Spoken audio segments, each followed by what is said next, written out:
विकसित भारत का लक्ष्य, ग्रामीण अर्थव्यवस्था, उसको सशक्त बिना किए बिना विकसित भारत के 4 स्तंभों में हमारा किसान एक मजबूत स्तंभ है। खेत के काम के लिए सीधे खाते में पैसे पहुंचाए जा रहे हैं ताकि किसान को उधार के लिए भटकना न पड़े।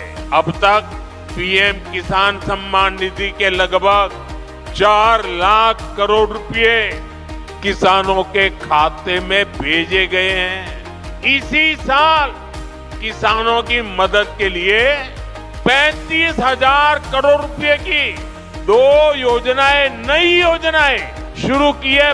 पीएम धन धान्य कृषि योजना और दलहन आत्मनिर्भरता मिशन, इससे खेती को बढ़ावा मिलेगा। साथियों, हम किसानों की हर जरूरत को ध्यान रखते हुए काम कर रहे हैं। 100 लाख हेक्टेयर में सूक्ष्म सिंचाई की सुविधा पहुंची है। पीएम फसल बीमा योजना से करीब 2 लाख करोड़ रुपए, ये आंकड़ा छोटा नहीं है, 2 लाख करोड़ रुपए क्लेम के रूप में किसानों को मिले हैं।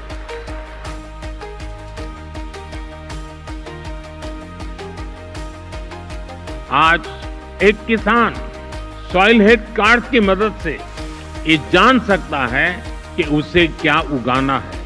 वो सोलर पावर की मदद से पंप चलाता है। वो ई-नैम यानी भारत के डिजिटल एग्रीकल्चर मार्केट के द्वारा अपनी पैदावार को बेच सकता है। वो किसान क्रेडिट कार्ड का उपयोग करता है।